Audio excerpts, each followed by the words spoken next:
देवते संत देवते संत देवते संत निमित्त त्या प्रतिमा मी तो संगत सेवावे असो ठावे सकळा निराकारी ओस दिशा येथे इच्छा पुरतसे मी तो संगत सेवावे मी तो संगत सेवावे असो ठावे सकळा तुका मने रोकडे केले सेविता येणे पोटधाय मी तो संगत सेवावे असो ठावे सकळा देवते संत देवते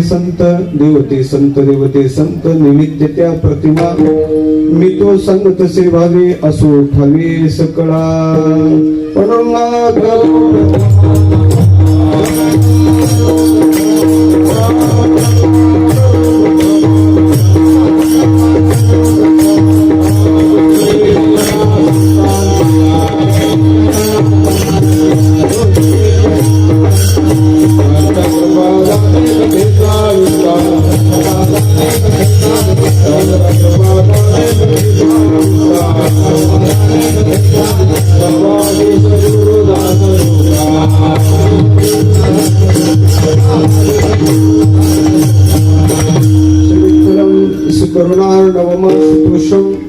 देवेष्टपोषणं मगसन्ति सन्तोषं श्रीरुक्मिणीमतिमुषं पुरुषं परन्तं वन्दे दुरन्तचरितं हृदि सञ्चरन्तं दामेशो भगवान् विष्णु निवृत्तिर्भगवान् हरः सोपानो भगवान् ब्रह्मा मुक्ताख्या ब्रह्मचित्कला कथं यातुसि वैकुण्ठं मानवं देहमत्यजन् तुकाराम महासाधु कृपया ज्ञापयस्व माम् संपाद्य ज्ञानं च विधाय भक्तिं विलोकितो येन समाधिराजः वैराग्यवन्तं सुविचारयुक्तं नमामि जोगं शिरसा गुरुं तं ढला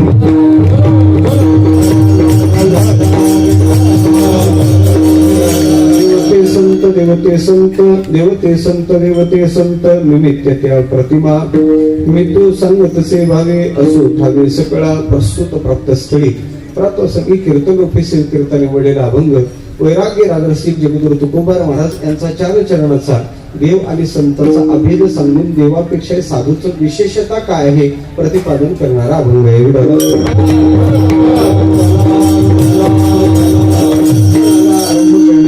परिहार द्यायचा तो असा दरवर्षी प्रमाणे याही वर्षी मोठ्या आनंदात खेडगाव या नगरीत माऊली प्रतिष्ठान वारकरी सेवा संघ खेडगाव द्वारा आयोजित असणारा हा अखंड हरिनाम सप्ताह परमश्रद्धेय परमपूजनीय गुरुवर्य पंढरीनाथ बाबा यांच्या आशीर्वादाने आमचे परमश्रद्धेय यावर्षी ज्यांच्या बाबतीत खंत म्हणावी लागेल काळ क्रूर आहे हे आपण नेहमी ऐकत असतो देवा क्रूर असणारा काळ किती जरी बलाढ्य असला तरी जे माणसाच्या स्थूल तनूला संतांच्या स्थूल तनूला हात कदाचित लावेल पण ज्यांच्या कीर्ती तनूला हात लावण्याचं सामर्थ्य ज्यांचं नाही जे आपल्यातून काहीच दिवसापूर्वी भगवत स्वरूपाच्या ठिकाणी विलीन झालेले वारकरी संप्रदायाची मुलख मैदानी तोफ आणि खऱ्या अर्थानं पाहायचं झालं तर सिंह गर्जना म्हणायला काही हरकत नाही अशी परमश्रद्धेय मी ज्यांना मी भावकी म्हणायचो अशी आमचे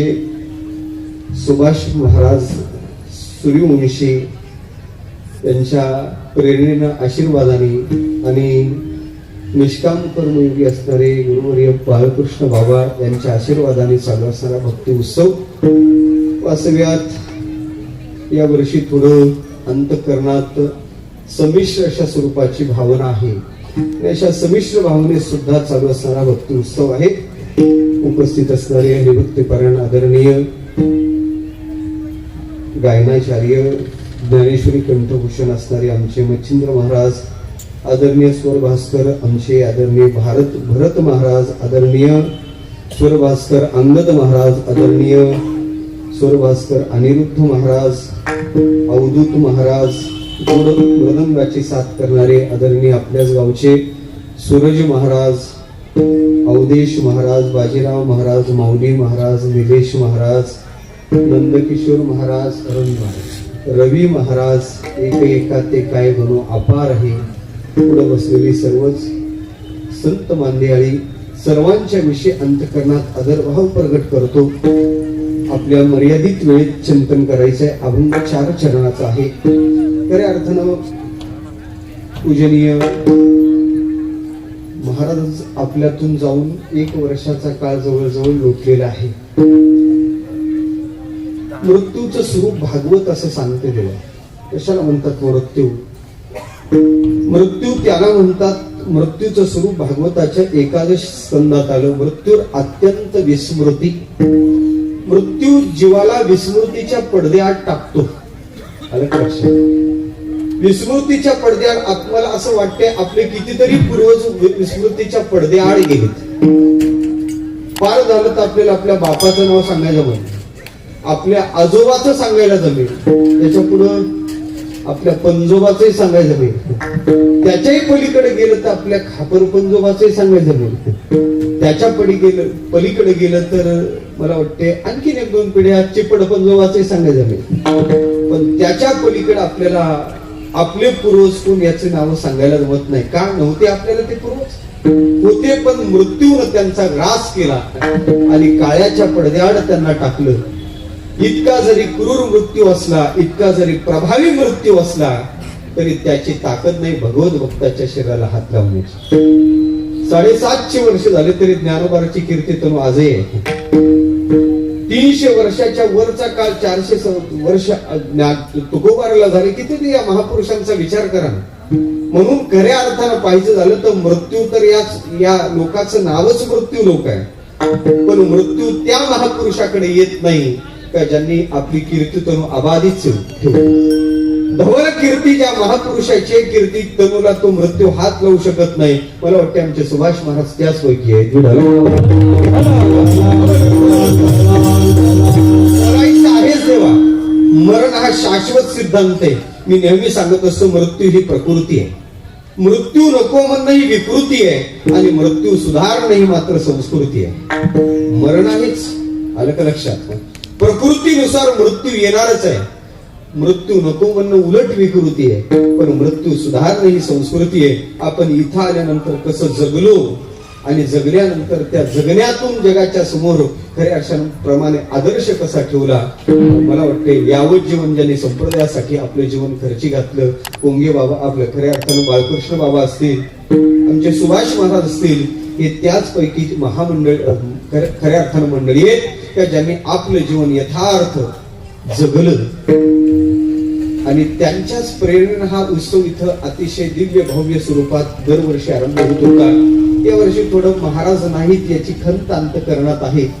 पण असे महापुरुष खरं सांगायचं झालं तर स्थूल विग्रहाने गेले तरी भगवत भक्त कधी मरत नसतो देवा. त्याच्या प्राणाला गती अगती नाही. ब्रह्मसूत्र सांगते नतस्य प्राणहा उत्क्रांते भवती अत्रैव समविलीयन्ते. इथं असणाऱ्या चैतन्यात ते विलीन होऊन राहत असतात. म्हणून महाराज आजही चैतन्य रूपाने इथं आहेत.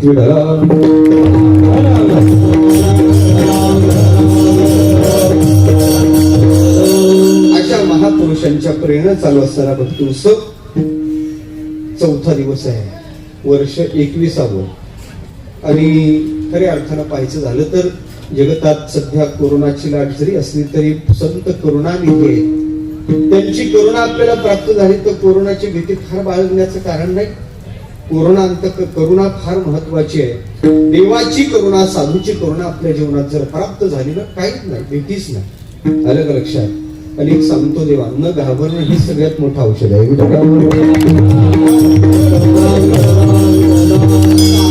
सरकारने दिलेले नियम धाब्यावर बसवा असा त्याचा अर्थ नाही बरं का.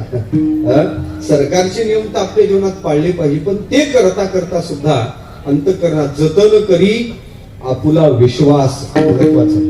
देवाच्या चरणी, साधूच्या चरणी असणारा विश्वास जतन करणं तेवढंच महत्वाचं आहे. कारण ते करुणाकर आहेत, करुणानिधी आहे. त्यांची करुणा आपल्या जीवनात प्राप्त होणं महत्वाचं आहे. अशा स्थितीत चालू असणारा भक्ती उत्सव, त्या संतांचा आणि देवाचं चिंतन करावं. अभंगाचा प्रपंच आहे. 4 चरणाचा बोर्ड अभंग समोर ठेवलेला आहे. या अभंगात जगद्गुरु तुकोबार महाराज संत जीवनात संतांचा वास्तव परिचय देतात. आम्हाला साधूचा परिचय नाही का? आम्हाला संतांचा परिचय नाही का? मी युक्तिवादाने हे चिंतन तुमच्या समोर ठेवतो. आम्हाला जर संतांचा परिचय असता तर आमच्याकडून संतांची अवज्ञा घडलीच नसते. याचा अर्थ संतांचा यथार्थ परिचय आमच्या जीवनात नाही. साधूचा परिचय आम्ही घेतो त्याचे 3 अंग आहेत. साधूचा परिचय एक चमत्काराच्या अंगाने घेतो, साधूचा परिचय दुसरा आचाराच्या अंगाने घेतो आणि साधूचा परिचय तिसरा आम्ही अनुभूतीच्या अंगाने घेतो. चमत्काराच्या अंगाने घेतलेला साधूचा परिचय कनिष्ठ परिचय. चमत्कार करतो म्हणून साधू, चमत्कार करतो म्हणून संत, हा संतांचा परिचय कनिष्ठ परिचय आहे. आचाराच्या माध्यमात संतांचा असे वागतात म्हणून ते साधू, हा आचाराच्या अंगाने घेतलेला परिचय मध्यम परिचय आहे आणि अनुभूतीच्या अंगाने साधूचा घेतलेला परिचय श्रेष्ठ परिचय आहे.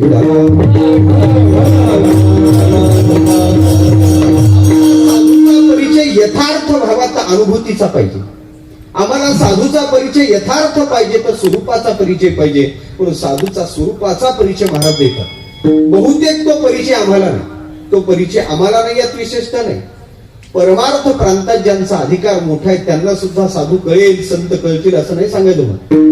परमार्थ प्रांतात योगी मोठा आहे बरं का, योगी मोठा आहे, पण अशा योग्याला सुद्धा साधूचा परिचय नाही होत, संताचा परिचय होत नाही. मी प्रसंग सांगून जाईल तुमच्या समोर. 1400 वर्ष शरीर जतन करणाऱ्या चांगदेव महाराजाला ज्ञानोबा कळले का? आणि कळलेच असते तर आपल्या लव्या जमिनीशी ज्ञानोबाराकडे आलाच नसता.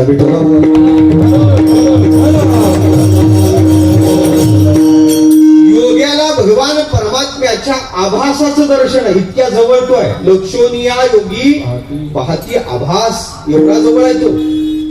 पण देवा साधू नाही कळत त्याला. योगी या अवच्छेदकानी देव कदाचित कळेल, आभासापर्यंत तो जाईल, पण साधू नाही कळत, नाही कळत. त्याच्या पुढे जाऊ का? ज्ञान झालं तरी साधू कळेल नाही सांगायचं. त्या ज्ञानात प्रकार आहेत परोक्ष आणि अपरोक्ष. अस्ति कुठस्थ इत्यादो परोक्षम व्यक्तिवार्थया अस्ति ब्रह्मेति चेत्वेद परोक्ष ज्ञानमेव तत्. ब्रह्म आहे, देव आहे असं जे ज्ञान होते त्याला परोक्ष ज्ञान म्हणतात. देव आहे एवढं जरी आम्हाला ज्ञान झालं तर शास्त्र त्याचं फल सांगते, त्याने बुद्धिपूर्वक केलेलं त्याचं पाप जळून जाते.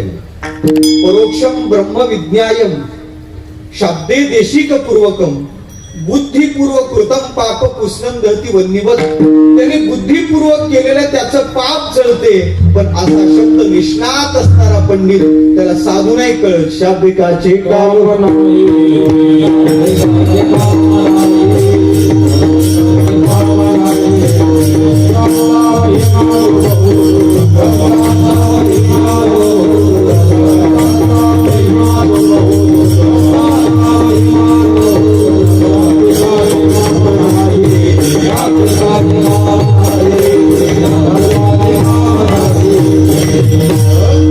संतांचं माहिम्य फार दुर्घट आहे, दुर्गम आहे. नाही कळ शब्द निष्णात आहे, शब्द पंडित आहे, शब्दानं देवाचं झाड ब्रह्माचं झाड उभं करतो. नाही साधू कळत, साधू कळतच नाही. देवा कळत नाही, त्याला नाही, ज्ञानाला कळत नाही. परिपक्व अवस्था झाली तरी साधू कळेल का नाही संशय. सिद्ध अवस्था प्राप्त झाली तरी साधू कळत नाही. प्रसंग सांगतो तुम्हाला. तुकोबाराच्या काळात अनगडशा फकीर नावाची सिद्धग्रस्त होते. तुकोबाराची धवल कीर्ती अनगडशाच्या कानावर पडली. अनगडशा तुकोबाराच्या शोधार्थ निघाला. 2 ओंजळीचा कटोरा अनगडशाने हातात घेतलेला आहे. अनगडशा प्रत्येकाच्या दारात जातो. त्यांनी ठरवलं जिथं आपला हा सिद्धाचा कटोरा भरेल ते माझ्यापेक्षा अधिकार संपन्न तुकोबार असते. परीक्षणासाठी त्यांनी चमत्काराचं माप हातात घेतलं. प्रत्येकाच्या दारात गेलेला अनगडशा त्याच्या कटोऱ्यात पोत्यानिशी धान्य पडलं. नाही कटोरा भरला. अनगडशाचा कटोरा भरत नाही. देवा फिरत फिरत फिरत अनगडशा तुकोबाराच्या दारात पोहोचलेला आहे. तुकोबार घरात नाही. 4 घरचे जोंधळे ज्वारी मागून आमची आवली जिजाबाई दळत बसलेली आहे. दारात आलेला भिक्षुक आलक पुकारतो. कानावर आलक आल्याबरोबर ती मनातल्या मनात म्हणते, मेल्याला काय गाव वस पडलं, आमचं घर दिसलं. अरे माझ्याच पोराला 4 दिवसापासून खायला नाही, तुला काय घालायचं? जिजाबाईची वृत्ती नाही देण्याची, पण चिमुकली भागीरथी तिथं उभी आहे, तुकोबाराची कन्या. तिला लक्षात आलं आई देणार नाही. पोरीवर बापाचे संस्कार होते, तिनं लक्षात घेतलं आपण दिलं पाहिजे. आई दळत होती, आईचं लक्ष चुकवलं. दळत असणाऱ्या जात्यावरचं चिमुकली हातात पोरीनं पीठ उचललं. दाराच्या दिशेनं ती भागीरथी जाते, तेवढ्यात जिजाबाईचं लक्ष गेलं. म्हणे बापही उधळाचा आणि पोरगी उधळीच. तो अनगडशा विचारात पडला, माझ्या कटोऱ्यात पोत्यानिशी धान्य पडलं नाही, कटोरा भरला. या चिमुकलीच्या हाताच्या पिठाच्या कणाने थोडीच कटोरा भरायचा आहे. पोरगी लहान दिसते, पोर लहान दिसते, कौतुक म्हणून अनगडशा खाली वाकला. त्या पोरीनं त्याच्याकडे पाहिलं आणि त्याच्या कटोऱ्यात आपल्या हाताला चिटकलेले पिठाचे कण अलगत असे झाडले. झाडल्यानंतर देवा कटोरा साधा भरला नाही. आमचे गुरुजी सांगतात तो कटोरा भरून पीठ ओसंडून वाहू लागलं. त्याचा एवढा ढीग झाला, त्यात उभा अनगडशा गाडल्या गेला म्हणे.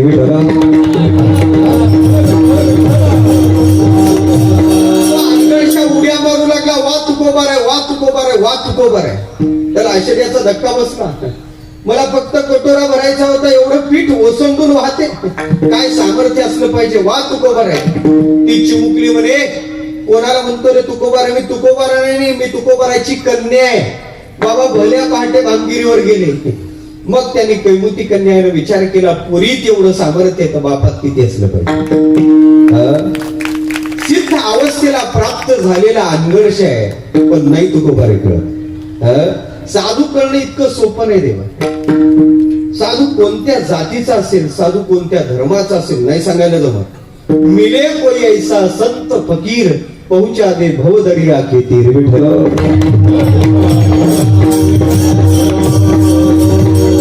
खरा साधू भेटावा, जीवनात कल्याणच होते.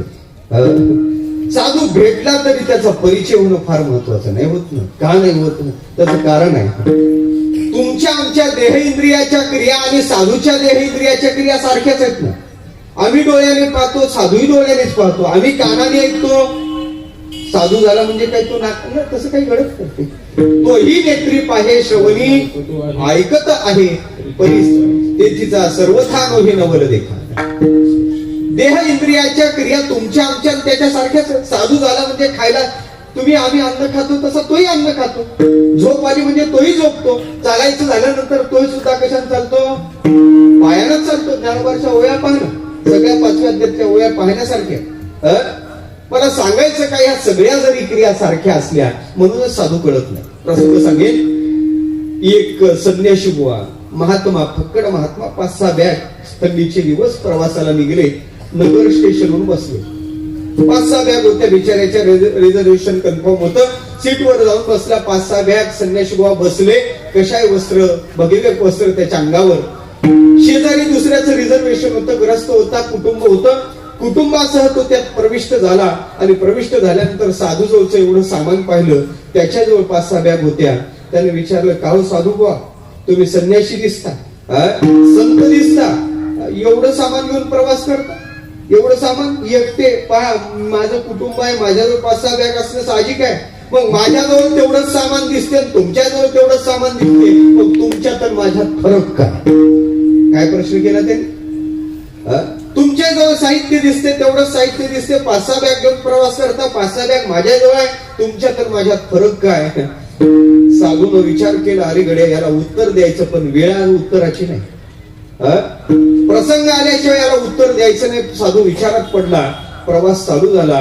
बोलता बोलता स्नेह वाढलं, बोलता बोलता घसेट वाढले. 4-2 स्टेशन निघून गेले. आणि मग त्या साधू सांगलं, भाऊसाहेब, पुढचं जे स्टेशन आहे ना, तिथं चहा चांगला भेटतो बरं का, चहा. मग आपण थोडं तिथं उतरून चहा घेऊ. आलं का लक्षात? शिवा, समोरच्या स्टेशनला आपण चहा घेऊ असं त्यानं सांगितलं. चहा घेऊन उरल्यानंतर त्यालाही वाटलं काय हरकत नाही, साधूभाऊ म्हणतात आपण चहा घेऊ. दोघे उतरले, स्टेशनवर उतरले. चहावाल्याला समोर योगाने टपरी समोरच आली. विचारलं, का हो चहा कसा आहे? म्हणे 15 रुपये कट. नाही तर स्पेशल? म्हणे 25 रुपये कट. नाही म्हणे 50 रुपये कट घ्या, पण तयार करा चांगला. 2 कट चहा करायला लावला. चहा तयार झाला. आणि चहा तयार करायला टाकला तेवढ्यात गाडीची एक बेल झाली. एक बेल झाली. ते म्हणे, अहो साधूबा, लवकर करा, गाडी निघेल. एक बेल झाली. म्हणता म्हणता चहा त्या कपात टाकला आणि तेवढ्यात दुसरी गाडी धीमा गतीनं चालू झाली. तेवढ्यात ते चहा हातात घेतला आणि पिणार. म्हणे, साधूबा जाऊ द्या, चहा सामान आत आहे, आपलं दोघांचंही सामान काय आत आहे. साधून सांगितलं, 50 रुपये कट दिला, चहा प्या, चहा प्या. ते म्हणे, साधूबा चहा गेला. कशात? चुलीत. सामान चाललं, तुमचं जाईल आणि माझं जाईल, चला गाडी निघली. चालून हात पकडला, 50 रुपये दिले, चहा पी. चहा आम्हाला साधू काय वाटते का चहा 50 रुपयाचा पाता, तिकडं लाख रुपयाचं सामान हात पडलं, तुमचं माझंही. साधून त्याला आता प्रश्न केला, तुझ्यात आणि माझ्यात फरक काय? साधून प्रश्न काय विचारला आता त्याने पहिले प्रश्न केला, तुमच्यात आणि माझ्यात फरक काय? आता साधून प्रश्न केला, तुझ्यात आणि माझ्यात, तुमच्यात आणि माझ्यात फरक काय? शेवटी त्याने तो चहा ठेवून निघायचा प्रयत्न केला. साधून हात पकडला, बलाढ्य साधू होता. चहा पी, चहा पी. अहो म्हणे साधू बा, सामान चाललं ना, सामान म्हणजे तुझं चाललं तसं माझं चाललं ना. पुन्हा साधूनं प्रश्न केला, तुझ्यात आणि माझ्यात फरक काय? म्हणजे साधू बा, कळलं तुमच्यात आणि माझ्यातला फरक.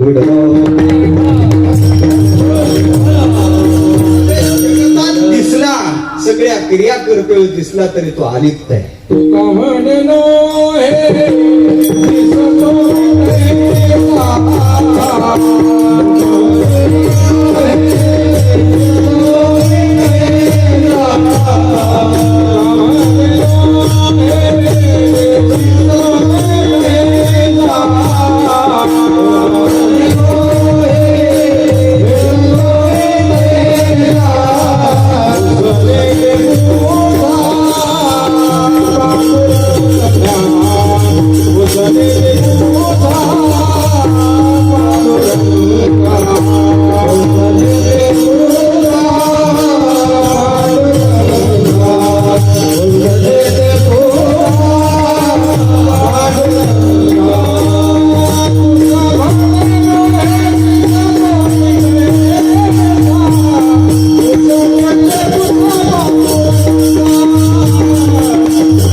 मी तुम्हाला दिसतो तसा नाही ना.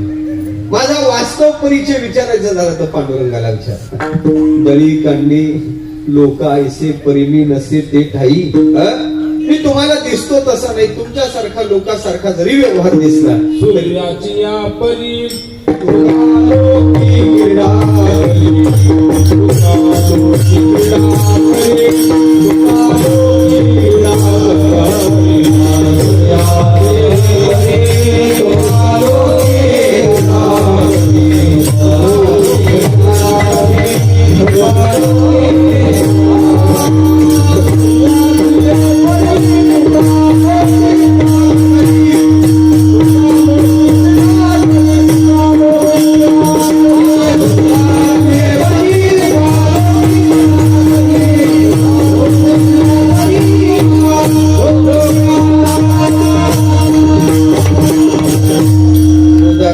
सूर्याची परी तुका लोकी किडा करी घटी अलिप्त असे रवी अग्नी काष्टा माझी जेवी असून सुद्धा अलिप्तता ज्यांच्या जीवनात आहे असे साधू पुरुष आहे. दिसायला सारखे पण असायला सारखे नाही. मग महाराज साधू जीवनात भेटला ना, साधूचा परिचय झाला ना, जीवन परत अर्थ होतो. मी म्हणतो देवा, जीवन संपन्न जगावं का जीवन सफल जगावं? साधा प्रश्न, अवघड प्रश्न. जीवनात संपन्नता असावी काय जीवनात सफलता असावी? संपन्न जीवनाचा इतिहास पाहायचा झाला तर 1500 कोटीचे मालक सुद्धा, कल्याणची घटना आहे आपल्याला माहित आहे. बिचारा सापडला त्या कोरोनातून गेला, ते असं टाकता टाकता प्रेत खाली पडलं. सरणावर नाही पडलं, खाली पडलं. तो 1500 कोटीच्या मालकाचे वारसदार सुद्धा त्याच्याजवळ जात नव्हते. बांबून असं लोटला. किती कोटीचा? किती कोटीचा? ऐकत आहे तुम्ही? 1500 कोटीचा. त्याच्या पुढे सांगू का विठ्ठल?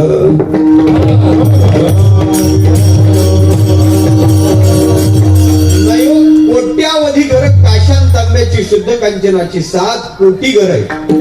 एवढी संपन्नता त्या रावणाची आहे. जीवन संपन्न आहे पण माती खात मरावं लागलं. संपन्न जीवनाचा शेवट असा. म्हणून जीवन संपन्न जगण्यापेक्षा जीवन सफल जगावं.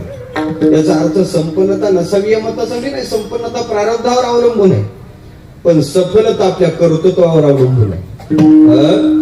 म्हणून आपलं जीवन संपन्न जगण्यापेक्षा सफल जगावं. आणि जीवन सफल दोनच परिचयानं होते, एक देवाचा जीवनात परिचय किंवा साधूचा परिचय. देवाचा परिचय झाला जीवन सफल झालं, साधूचा परिचय झाला जीवन सफल झालं. पण साधूचा यथार्थ परिचय जीवनात व्हावा. पण तुकोबारा अट्टाहासानं साधूचा स्वरूपगत परिचय अभंगाच्या पहिल्या चरणात देतात. देवते संत देवते संत देवते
वास्तव परिचय महाराज देतात. देवते संत काही जण म्हणतात महाराज तुकोबाराला इथं देवाचाही परिचय द्विरुक्तीनं हा विचार मांडला ना. काय म्हणतात देवाचाही परिचय द्यायचा आणि साधूचाही परिचय द्यायचा नाही. का नाही त्याचं कारण आहे. संदिग्धता जर आली तर पूर्ववंशशास्त्र सांगते वाक्यशेष पहा. संदिग्ध तू वाक्यशेषाचं सूत्र आहे. संदिग्धता पूर्ववचनात प्राप्त झाली तर उत्तर वचन पाहत चला म्हणजे त्यांची तुमची संदिग्धता निवृत्त होते. पण त्या अभंगाचं तिसरं चौथं चरण पाहता तुकोबारले तर देवाचा परिचय नाही द्यायचा, तिथं साधूचाच परिचय द्यायचा. काही ना असाही विचार म्हटला का एक पद असं घ्या, देवते संत म्हणजे देव संत आहे असं म्हणा, आणि एक पदाने संत देव आहे असं म्हणा. असं मानलं तर बिघडत काही नाही, कारण संताला देव नाही मानलं तरी अनर्थ आहे, आणि देवाला संत नाही मानलं तरी अनर्थ आहे. काय संताला देव नाही मानलं तर संत जड होतील, परप्रकाशी ठरतील, आणि देवाला संत नाही मानलं तर देव असं होऊन बसेल. अलग लक्षात. देवावरचा असत्व काढून टाकायचं झालं तर देवाला संत म्हणावं लागते, आणि संताला देव का ते परप्रकाशी जर जड होती ना ते, म्हणून परप्रकाशित्व काढून टाकायचं झालं तर संताला देव मानावं लागते. हा जरी सिद्धांत असला तरी तुकोबारांनी द्विरुक्ती हा दोष पत्करून हा सिद्धांत का मांडला, भावार्थानंतर वेळ भेटला तर त्याचं चिंतन करू. तूर्त अभंगाचा सरळ भाव सांगेल. तुकोबारांचा देव आणि संत एक आहेत बाबा. देव संतात फरक नाही म्हणे महाराज. मूर्त्या वेगळ्या दिसतात त्याची वाट काय. अरे म्हणे उपहिताचं ऐक्य कर्तव्य सुपाधी नाम मात्र बाजूलाच जात असते. खऱ्या अर्थानं देव संताचा अभेद आहे. देव संतात कोणत्याही प्रकारचा भेद नाही. कसं काय म्हणता म्हणजे कसा विचार करा. देव संतात अभेद आहे, गुणाचा अभेद आहे, स्वरूपाचा अभेद आहे, सामर्थ्याचा अभेद आहे. कुठून मी देतो तुम्हाला. देव ज्या गुणांनी मंडित आहे, साधू त्याच गुणांनी युक्त आहे. देवाकडे गुण, देवाला भगवान म्हणतो. का म्हणतो देवाला भगवान. ज्ञानोबारांनी त्याचं उत्तर दिलं. ऐका, यशस्वी औदार्य ज्ञान वैराग्य ऐश्वर्य हे साही गुणवर्य वसती जेथ म्हणून तो भगवंत. शास्त्रात वेगळं भगवान शब्दाचं चिंतन का आलं. उत्पत्तीम प्रलयम शैव भूतानाम गतिम गतिम मृत्युम विद्यान विद्यांच्या सवाचो भगवान इति. भगवान शब्दाची व्याख्या शास्त्रात वेगळी आली. ज्ञानोबाला सांगतात त्याला भग म्हणजे 6 नावाचे गुण त्याच्या जवळ आहेत, त्याला भगवान म्हणतात. 6 गुण देवाजवळ जसे आहेत ना तसे आमच्या साधूकडे आहेत. देवाकडे यश आहे, अप्रत्यक्ष यश परमात्म्याकडे आहे. आमच्या साधूकडे यश आहे. जड भिंत खऱ्या अर्थानं पाहायचं झालं तर भिंत चालवणं किंवा खरे रेड्याच्या मुखातून वेदाची संहिता प्रगट करून ज्ञानोबारांनी यशच दाखवलं. किती यश आहे हो. उभारिला ध्वज तिही लोकावरी ऐसी चराचरी. यश नाही तर काय, ज्ञानोबाराचं अप्रत्यक्ष यश आहे. श्री शब्दाचा विचार आहे सौंदर्य. भगवान परमात्म्याच्या ठिकाणी सौंदर्य आहे. श्री शब्दाचा दुसरा विचार आहे संपत्ती. 2 अर्थ होतात, सौंदर्य आणि संपत्ती. ऐका, देवाच्याकडे संपत्ती किती आहे. लक्ष्मी ऐसी जयाची. लक्ष्मी वल्लभा, तो लक्ष्मीचा वल्लभ आहे. एवढा देव श्रीमंत आहे. आणि सौंदर्याचा विचार करायचा झाला तर देव किती सुंदर आहे. दररोज आपण प्रमाण म्हणतो सुंदर ते ध्यान, राजस सुकुमार, हे सगळे प्रमाण त्याच्या सौंदर्याचं चिंतन करतात. किंवा काय देव सुंदर आहे.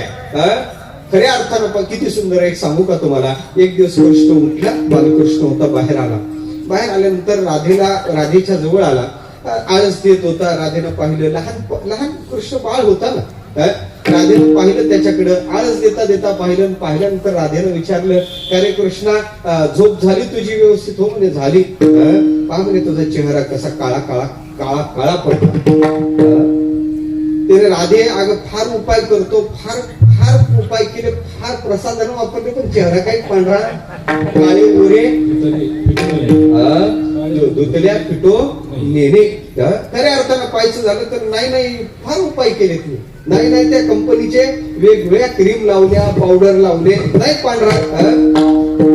राधेनं सांगितलं, कृष्ण तुला गोर करायचं व्हायचं का गोर. काय उपाय तुझ्याकडे. म्हणजे माझ्याकडे मलम आहे. काय मलम आहे. काय नाही, राधा शेण टाकत होती, पातळ शेण होतं. ऐका, पातळ शेण होतं. कृष्णाला जवळ बोलावलं, म्हणे हे औषध आहे, औषध पाहे. त्याचा चेहरा घेतला आणि त्या पाठीत असं दाबला. शेणाच्या पाठीत दाबला. कोणाचा चेहरा. कृष्णाचा चेहरा असा दाबला. त्याच्या चेहऱ्याला काय लागलं. गोमय मंडित भाल कपोलम. त्याचा चेहरा गोमय मंडित झाला. म्हणजे त्याच्या चेहऱ्याला शेण लागलं. देवा शेणानं त्याचा चेहरा भरला. देव किती सुंदर आहे तुम्हाला काय सांगू. शेणाने जरी चेहरा भरला तरी चेतस चिन्मय स्वरूपम भासम. तो चेतस वाटत होता, चिन्मय वाटत होता. आणि स्वरूपच जणू काय प्रगट झालं का काय असं वाटत होतं. ऐका, ज्याच्या चेहऱ्याला शेण लागलं तरी त्याचं सौंदर्य तिरोहित होत नाही. आणि आम्ही फिरून लावली तरी आमचं उठत. माहित आहे ना. बरोबर वाक्य बरोबर आहे का.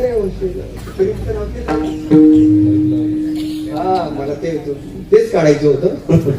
आलं का लक्षात.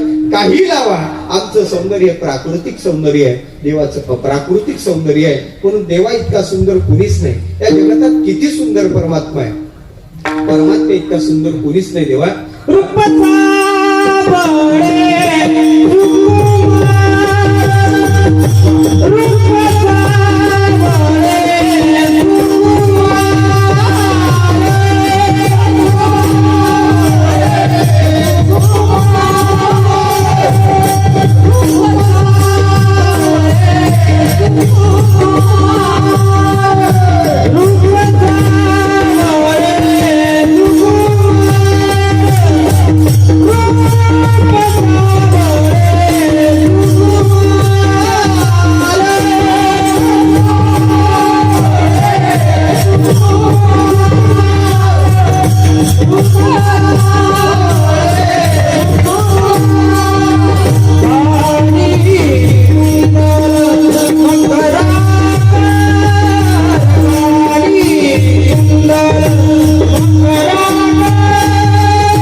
सावळ आहे पण तरी तेज आहे हो.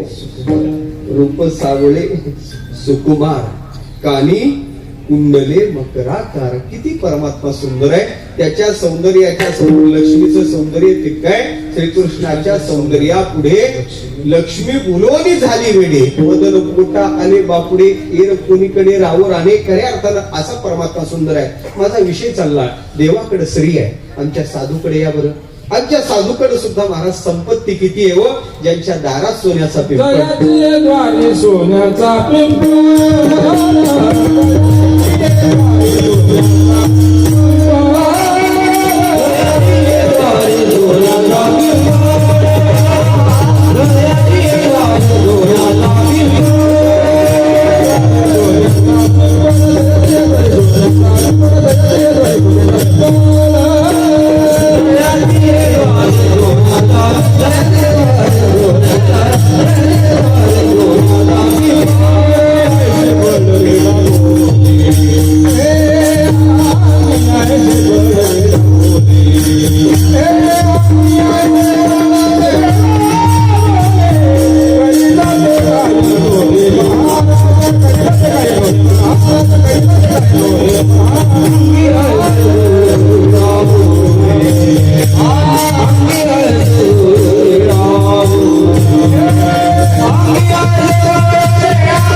दाशी आहे. आमच्या ज्ञानोबाराच्या घरात प्रत्यक्ष लक्ष्मी सुवर्ण पिंपळाच्या रूपानं विराजमान आहे. काय श्री नाही देव ज्ञानोबाराकडं, संताकडे श्री आहे देवा.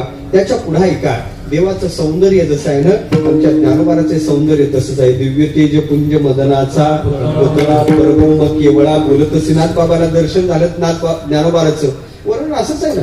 कैवल्याचा पुतळा, काय वर्णन वेगळं आहे. कैवल्याचा पुतळा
सौंदर्य काय, केवळ तेला फुटलेले हातपाय, केवळ अवस्थेला फुटलेले हातपाय. कैवल्याचा मला सांगायचं काय, देवच सुंदर आहे, संतही सुंदर आहे. यश स्त्री औदार्य, किती औदार्य, घेतलं तेव्हा देतो असा देव उदार आहे. ज्ञानोबाराने आमच्याकडून काय घेतलं ज्ञानेश्वरी द्यायला. तुकोबाराने आमच्याकडून काय घेतलं, गाथा दिला तुम्हा आम्हाला तत्वज्ञानाचा, काय घेतलं. याचा अर्थ उदारता. संत उदार उदार उदारता आहे. यशस्वी औदार्य. ज्ञानाचा विचार करायचा झाला तर देव ज्ञान स्वरूप आहे. आणि संतांचा विचार करा, स्वतः देव वर्णन करतो, ऐकेगा ज्ञान चक्रवर्ती देव म्हणती रुक्मिणी म्या एकच योगी देखील नाही जो ज्ञान संजीवनी जाणतोय. लोक्यास केवढं ज्ञानोबा आहे. नाही नाही नाही, ज्ञानाला ज्ञानोबा आहे कड नाही, आधाराधी भाव नाही. ज्ञानाला फुटलेले हातपाय म्हणजे ज्ञानोबा आहे. चालते ज्ञानाचे ते चालते ज्ञानाचे बिंब तयाचे अवयव हे सुखाचे गोंभ हीर मानुषपण हे भांब लौकिक भागू. खऱ्या अर्थानं पाहायचं झालं तर ज्ञानाला फुटलेले काय आहे. त्या ज्ञानेश्वर शब्दाचा अर्थ काय करायचा, नेमका ज्ञानेश्वर शब्दाचा अर्थ काय. ज्ञानोबारालाच विचारलं का ज्ञानोबा महाराज ज्ञानेश्वर महाराजांना विचारलं ज्ञानेश्वर शब्दाचा अर्थ काय. ज्ञानाला विचारलं ज्ञानेश्वर शब्दाचा अर्थ काय, आणि संतांना विचारलं ज्ञानेश्वर शब्दाचा अर्थ काय. तिघांनी वेगवेगळा केला. ऐका, ज्ञानेश्वर पदे प्राप्ते बहुर जगो स्वयं ज्ञानम तत्पुरुषम मृते साधवा कर्मधारय. प्रत्येकाने समास वेगळा केला आणि त्याची फोड केली.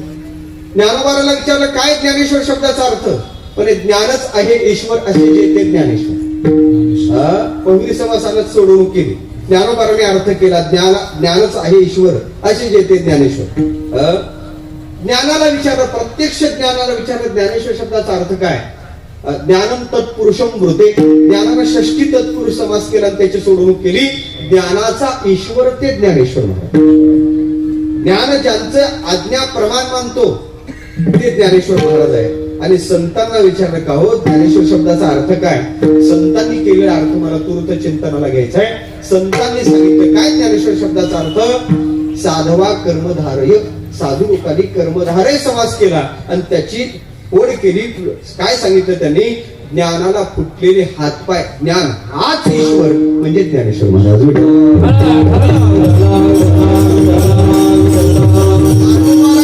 ज्ञान आहे असं नाही म्हणायचं, ज्ञानानच घेतलेला अवतार मूर्तिमंत आविष्कार म्हणजे ज्ञानोबा आहे. ज्ञान आहे. माझा विषय एवढा चालला, देव आणि संत सारखे कसे. ज्ञान स्वरूपता देवाची आहे, ज्ञान स्वरूपता साधूची आहे. फरक कुठंच नाही. देवा यशस्वी औदार्य ज्ञान वैराग्य. किती वैराग्य आहे. एकदा तिथून गेला पुन्हा वापस फिरला नाही. एकदा गोकुळातून पुन्हा नाही ना गेला. वैराग्य 22व्या वर्षी समाधीला बसतात. वैराग्य नाही तर काय. वैराग्य आहे.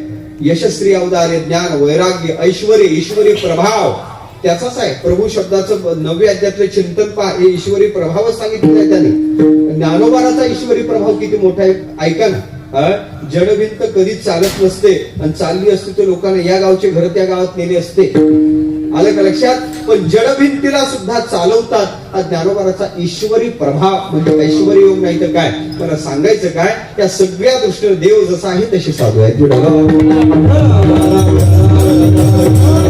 देव आणि संतात कोणताच फरक नाही.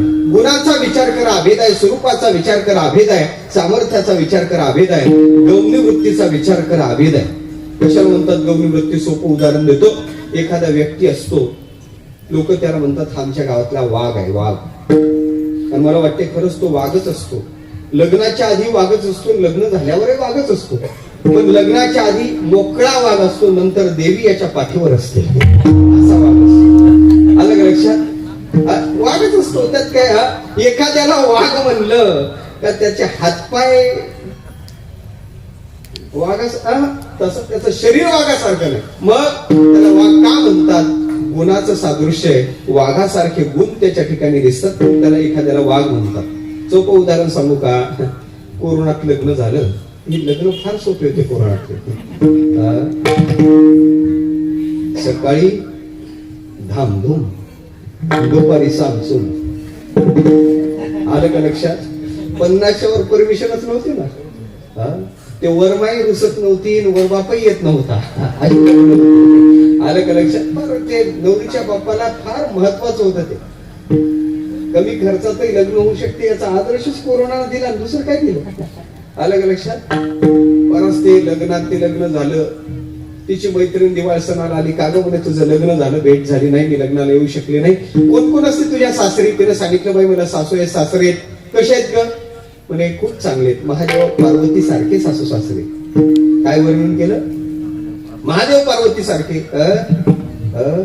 सासू सासरे. तिला विचारलं का ग तुझे पती कसे आहेत. पती लाजली. पतीच्या विषयी प्रश्न केल्यावर म्हणे अशा अशा हिरोचं नाव घेतलं म्हणे अशा अशी दिसायला. अगं दिसायला नाही, त्यांचा स्वभाव कसा आहे स्वभाव. ते म्हणे, बाई माझं भाग्य इतकं चांगलं आहे, इतके चांगले पती भेटले, तुला काय सांगू, महादेवाच्या पुढचेच आहेत विठ्ठल.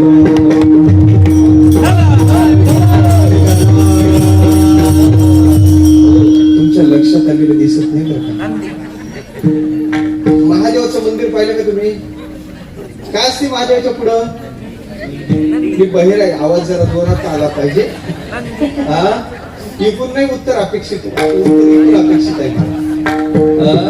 काय असते महादेवाच्या पुढं. तिला म्हणायचं नव्हतं माझे पती नंदी पहिले, म्हणायचं नव्हतं. म्हणत असतात नवरा माझ्या.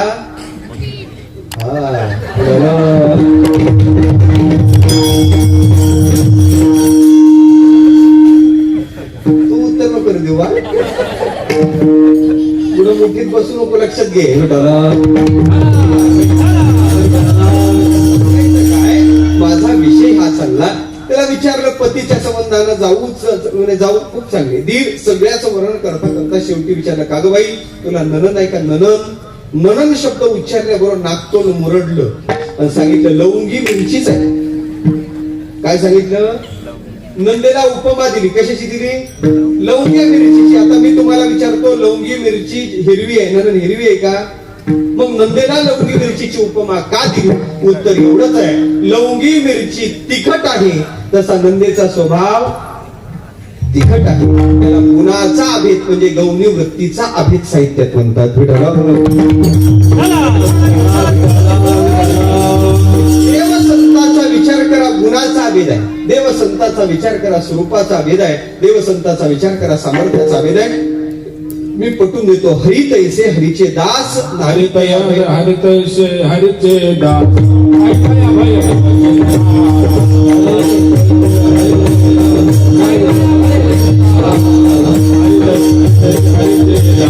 ऐकाया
भय वाक्य विस्तार करत नाही तया भय मोह चिंता आस मोही राहती उदास बळकट कास भक्तीची. मला सांगायचं काय, देव जसा आहे तसे साधू पुरुष आहे. माझा विषय एवढाच चालला, देव आणि संत सारखे कसे. ऐका, देव अवतारी आहे, आम्हासाठी अवतार. देव अवतारी आहे, साधूचा विचार घ्या, साधू सुद्धा अवतारीच आहेत बरं का. म्हणून काय, देव जसा अवतारी तसा अवतार तुम्हा धराया कारण. दोघे अवतारी आहे. ऐका, देवाचा अवतार कोणासाठी, देव अतिशय चांगला आहे त्याच्यासाठी तरी येतो, किंवा अतिशय वाईट आहे अशा दुर्जनाचा फडशा पाडायला तरी देव येतो. देव दोघांसाठी येतो. देवा संतांचा अवतार कोणासाठी, त्याचं उत्तर एकच आहे, संतांचा अवतार तुमच्या आमच्यासाठी. म्हणजे काय, म्हणजे मनाव तेवढा चांगला नाही, मनाव तेवढा वाईट नाही, अशा मधल्यासाठी संतांचा अवतार. देव चांगल्यासाठी तरी येतो, नाही तर वाईटासाठी तरी येतो. संतांचा अवतार तुमच्या आमच्यासाठी म्हणजे चांगलाही नाही वाईटही नाही अशा मधल्यांसाठी. काय म्हणतील महाराज, तुम्ही चांगलंही म्हणाय तयार नाही, वाईटही म्हणाय तयार नाही. मी म्हणते पटवून देतो तुम्हाला, आपण चांगले आहे का वाईट आहे? मी पटवून देतो, आपण चांगले नाही ना आपण वाईटही नाही. कसं काय महाराज, एवढ्या थंडीत कीर्तनाला आलो, संध्याकाळची वेळ आहे, कीर्तनाला आलो म्हणून खरंच आपण चांगले आहोत, पण कीर्तन झाल्यावर आपली फाटकी ठेवून दुसऱ्याची चांगली घालून जाणं ते पटलं तुम्हाला लगेच. आनंदी पंढरी देऊला वारीला जातो, वारी करतो म्हणून खरंच आपण चांगले आहोत, पण वय नाही झालं तरी अर्ध तिकीट काढून जातो. मला वाटतं आपण चांगले नाही ना आपण. आणि अशा मधल्यासाठी संतांचा अवतार आहे. विषय एवढाच चालला, देव अवतारी संत अवतारी. ऐका, देव अवताराला आला कुठून? हरी वैकुंठाहून. देव हरी वैकुंठाहून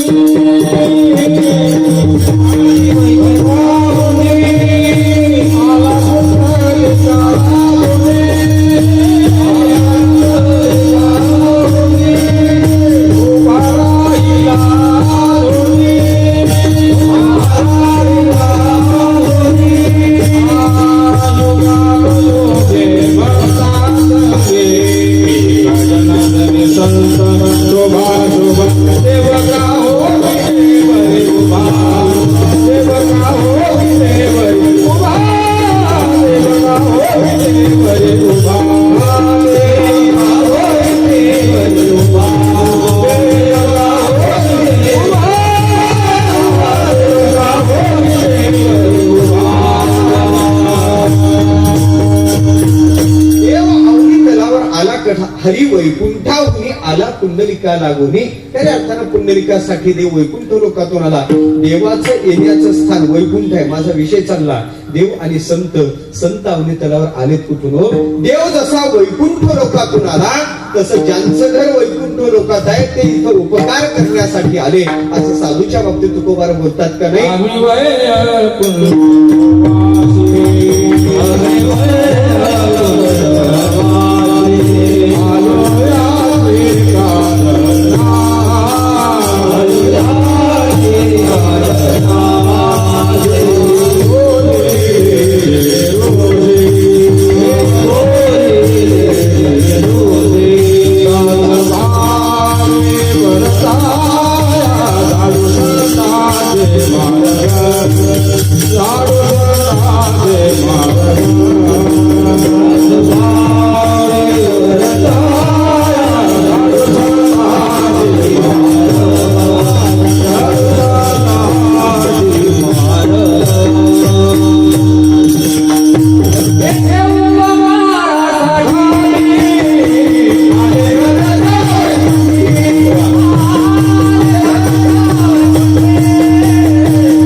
आम्ही वैकुंठवासी काय, येथे उपकारासाठी ज्या घर वैकुंठी आले काय, या दोन्हीचा विचार करायचा झाला तर देव वैकुंठ लोकातून आला, साधू वैकुंठ लोकातून आले. माझा विषय एवढाच चालला, देव आणि संत सारखे विषय. ऐका, देव आला का? देव धर्मासाठी आला, धर्मरक्षा वया अवतार घेतली. साधू का आले? धर्मरक्षा वया कारणे साधू होताती अवतीर्णे. दोघे धर्मासाठी आले. देव आणि साधू सारखे देवा. ऐका, देवानी एखाद्या मुक्यावर कृपा केली तर मुका बोलतो म्हणे. मुकम करोती, आपल्याला श्लोक पाठ आहे. एखाद्या मुक्यावर देवाची कृपा झाल्यानंतर मुका बोलतो. मी तुम्हाला विचारतो, साधूने एखाद्या मुक्यावर कृपा केली तर मुका बोलायचा नाही का? साधूच्याही कृपेनं मुका बोलतो नाही. साधूच्या कृपेनं मुका साधं बोलत नाही, मुका शास्त्र बोलतो. साधं शास्त्र बोलत नाही. देवाचा गुरु बृहस्पती त्याच्याशी ओढ लावण्याचं त्याचं सामर्थ्य होते. मी बोलत नाही. ज्ञानोबारा ज्ञानेश्वरी त्याचा निर्वाळा देतात. ज्ञानोबारा सांगतात आपुलिया स्नेहाची वागीश्वर जरी मुख याते अंगीकारी तो वाचस्पतीशी करी प्रबंध होणार. ऐका, देवाच्या कृपेनं मुका साधा बोलेल, साधूच्या कृपाना शास्त्र निष्णात मुका बोलतो नाही. देवाच्या कृपेनं मुकाच बोलेल, साधूने कृपा केल्यानंतर होता कृपा तुमची पशु बोले वेद. पशु सुद्धा वेदाची संहिता बोलू शकते, हे साधूची कृपा आहे. विषय एवढा चालला. देव आणि संत. चला, देवाने कृपा केली तर पांगळा चालतो म्हणे, पंगुम लंघ येते. देवाच्या कृपेनं पांगळा चालतो. साधूनी कृपा केल्यावर पांगळा चालायचा नाही का? साधूच्याही कृपेनं पांगळा चालतो. ऐका, मी तुमच्या समोर इतिहास ठेवतो. सप्तशृंगी पर्वत नाशिक जिल्ह्यात आहे. तिथं चौरंगी नाथाचे हातपाय तोडून टाकण्यात आलेला आहे. चौरंगी नाथाचे हातपाय कलम केले, धड खाली पडलेला आहे आणि तिथं मत्स्येंद्रनाथ पोहोचले. मत्स्येंद्रनाथाची दृष्टी चौरंगी नाथाच्या शरीराकडे पडली. पडल्यानंतर झालं काय हो? झालं काय? ज्ञानोबारा ज्ञानेश्वरी त्याचा निर्वाळा देतात.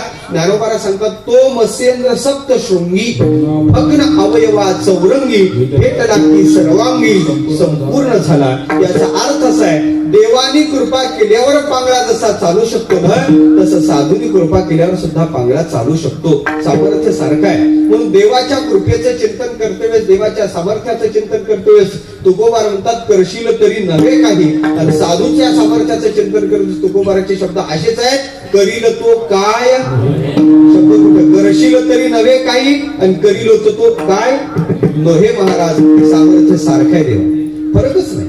पटून देतो तुम्हाला. कृष्ण अवतार झाला, हातात दुधाची चरबी घेतली, धार काढायला हा बाबा बाहेर आला. राधेला पाहिलं भुलला. गायीच्या खाली बसण्याच्या ऐवजी बैलाच्या खाली बसला. राधेला पाहुनी भुलले हरी बैल धोती. देवानी बैलाच्या कासेतून धार काढली. हे देवाचं चरित्र आहे. आपला विषय चालला देवानी संत. चला, संतांच्या जीवनात आमचे तुकोबारा फाल्गुन वद्य द्वितीयेला वैकुंठाला गेले. एकुलती एक भागीरथी नावाची कन्या शोक विवळ झाली. पोरीने इंद्रायणीच्या डोहात उडी टाकली. वैकुंठ लोकातून देव आले. देवाने त्या भागीरथीला बाहेर काढलं. तुकोबारला खाली पाठवलं. तुकोबारा खाली आले. भागीरथीला कुरवाळलं. पोरीनं डोळे उघडले, पाहिलं. म्हणे, बाबा तुम्ही? अहो बाबा, लोक सांगत होते तुम्ही वैकुंठाला गेले. आणि बाबा खरं सांगू का, वैकुंठाला गेलेले आतापर्यंत कोणीच आले नाही. तुम्ही कसं काय आले? तुकोबारा म्हणे, पोरी ते वैकुंठाला जातच नसतात. म्हणे, मग बाबा त्यांच्या दाव्याच्या पत्रिकेवर तर असंच मजकूर असतो, कळवण्यात अत्यंत दुःख होते की आमचे अमुक अमुक कुठे गेले. तुकोबारा म्हणे, त्या वैकुंठाच्या अलीकडे पुरी स्वर्ग आहे, तिथं जायला 100 येण्याचं तिकीट खिशात पाहिजे. त्याच्या पलीकडे वैकुंठ आहे. हा पीत तिथपर्यंत पोहोचायचा कसा?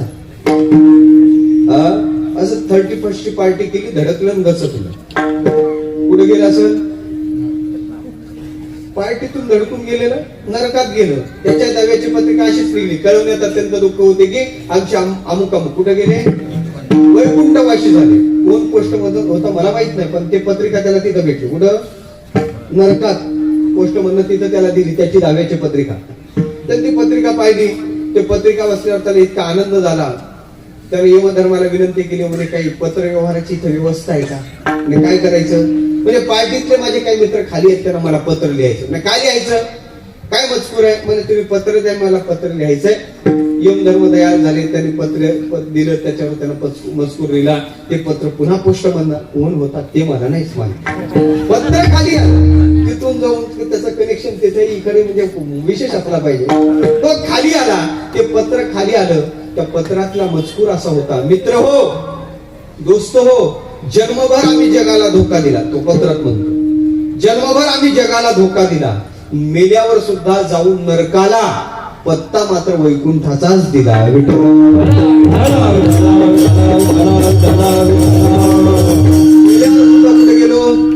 गेलो नरकाला. पत्ता काय? कळवण्यात अत्यंत दुःख होते की आमचे अमुक अमुक कुठे कोणते वाशी झाले, वैकुंठवासी झाले. याचा अर्थ असा आहे का देवा, खऱ्या अर्थानं पाहायचं झालं तर हे नाही वैकुंठ इतकं सोपं. ज्या घर वैकुंठ उपकारण्यासाठी आले, तुकोबार म्हणतात आमचं स्थानच ते आहे, तिथून आम्ही आलो. तुकोबाराला ती भागीरथी म्हणे, बाबा मला माहित नाही, आता मी तुम्हाला जाऊ देणार नाही, चला घरी. बाबा जेवायला काय करू? म्हणजे एवढा वेळ नाही. ते नाश्त्याला काय करू?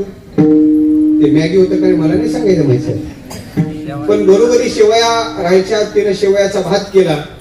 त्याच्यावर वाढायला दूध पाहिलं, घरात दूध नव्हतं. गावात फिरले, दुधाच्या पिशव्या उपलब्ध नव्हत्या, जर्शा आल्याच नव्हत्या. दूध काही भेटलं नाही, एवढ्या लांबून बाबा आले, आपण दूधही वाढू शकत नाही. दुधाचं रिकामं भांडं घेऊन पोरगी तुकोबाराच्या समोर उभी होती, खिन्न मुद्रा होती. तुकोबाराने तिच्याकडे पाहिलं, म्हणे पोरी नाराज होऊ नको. रिकामं भांडं आपल्या हातात घेतलं. जवळच वेलेश्वर महादेवाचं मंदिर होतं.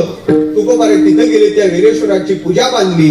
दारात दगडी नंदी होता, त्याला उभं केलं, त्याच्या कासेत हात घातला आणि तुकोबारे तिथून धार काढली. एलेश्वरा ते पूजिले दोन नंदिले काढिले, तुझा नंदिले काढिले.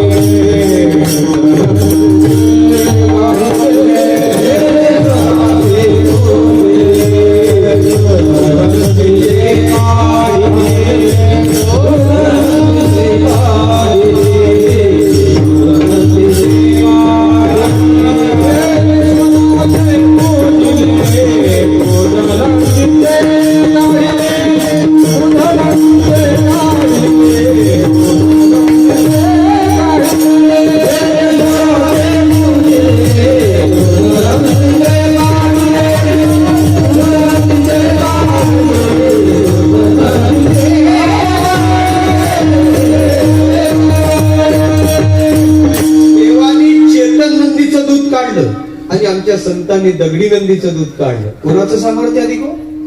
माझा विषय एवढाच आहे, काय देव आणि संत सारखे कसे. मी वेगळ्या अंगानं तुम्हाला ते चिंतन पुढे करत आहे. ऐका, कृष्ण अवतार झाला तर ते कृष्ण चोरी करायला जायचा. बालकृष्ण चोरी केल्यानंतर यशोदे त्याच्या दारात गवणी यायच्या. अगं यशोदे, काल आला परवा आला, त्यानं ते हे खाल्लं, मंथनी फोडल्या, त्याच्या चोरीचं कारण यशोदेला सांगायच्या. आणि त्या बालकृष्णाकडे पाहून त्या गवळणी त्या कृष्णाला म्हणायच्या, कृष्णा आमच्या घरी चोरी जाईल. ऐकत आहे तुम्ही? चोरीचं कारण यशोदेला सांगायच्या आणि चोराला चोरीचं निमंत्रण द्यायच्या. असं घडते का व्यवहारात? चोरी केल्यावर त्याचा रिपोर्ट नोंदवतो का? पुन्हा घेऊन जायला, आमच्या घरात राहिलेलं घेऊन जायला पुन्हा ये म्हणतो त्याला. असं व्यवहारात घडत नाही. मग कृष्णानं चोरी केल्यावर गवळणी त्याला का निमंत्रण द्यायच्या?